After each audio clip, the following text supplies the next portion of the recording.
Hi మామ అందరికీ. ఒకసారి కిందనున్న ఫోటో చూడండి. అలాగే పూర్తిగా వీడియో చూడండి మామ. ఇది తమిళనాడులో జరిగిందంట మామ. ముగ్గురు పిల్లల్ని ఒక తండ్రి చంపేశాడు మామ. అదెందుకంటే తనకి 12 సంవత్సరాల కిందట పెళ్ళి అయిందంట. ముగ్గురు పిల్లలు ఉన్నారంట. అయితే ఇన్స్టాగ్రామ్లో పరిచయమైన వ్యక్తితో వాళ్ళ వైఫ్ వెళ్ళిపోయిందని చెప్పి తాగుడికి బానిస అయిపోయి ముగ్గురు పిల్లలు చంపేశాడు మామ. ఈ ముగ్గురు పిల్లలు చంపేసే కంటే నిజంగా చూసుకోవడం ఇష్టం లేదనుకుంటే ఎవరికైనా చట్ట ప్రకారంగా దత్తత ఇచ్చేస్తే బాగుండేది. దానివల్ల చంపేసినంత మాత్రాన మీ వాళ్ళ వైపు తిరిగి రాదు. అలాగే ఇప్పుడు చెప్పుకూడదు, తినడం కూడా తప్పదు. అంత మాత్రాన చంపేయడం దేనికి?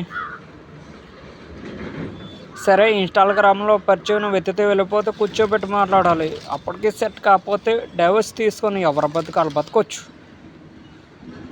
అంతేగాని చిన్నపిల్లలకి సంబంధం లేదు, అసలు వాళ్ళకి ఎలాంటివి కూడా తెలియదు. అలాంటి చిన్నపిల్లలు చంపేయడం ఏంటో అర్థం కాలేదు. అలాగే ఇన్స్టాగ్రామ్లో పరిచయమైన వ్యక్తితో వెళ్ళిపోయిన వాళ్ళు చాలామంది ఉన్నారు. అలాంటి వాళ్ళకి కూడా నేను ఒక మాట చెప్పాలనుకుంటున్నాను. ఇప్పుడు ఆడ అందంగా ఉన్నాడనో లేదా ఆడ డబ్బు ఉందనో వెళ్ళిపోతారు. కానీ ఆడు 2 రోజులు 3 రోజులు బాగానే చూస్తాడు, తర్వాత చుక్కలు చూపిస్తాడు.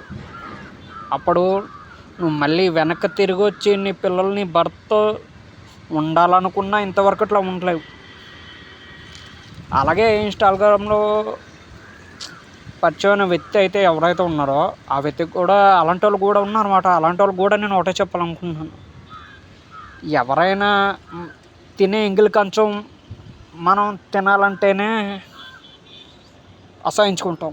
అలాంటిది ఒకరు భార్య భర్తని పిల్లల్ని వదిలేసి వచ్చిందంటే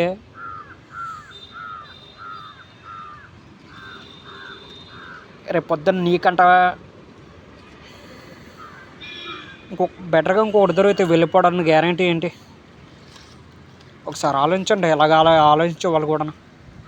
అలాగే ఒకటే చెప్పాలనుకుంటున్నాను, ఎవరికైనా పిల్లలు మీకు ఇబ్బంది అని మీరు అనుకుంటే చట్ట ప్రకారంగా ఎవరికైనా దత్తత ఇచ్చేయండి. ఆ చిన్నపిల్లల జీవితాలను బాగుపడతాయి. ఈ వీడియో చూసినప్పుడు ఎవరికైనా నేను చెప్పింది కరెక్ట్ అనిపిస్తే సబ్స్క్రైబ్ చేయండి, లైక్ చేయండి.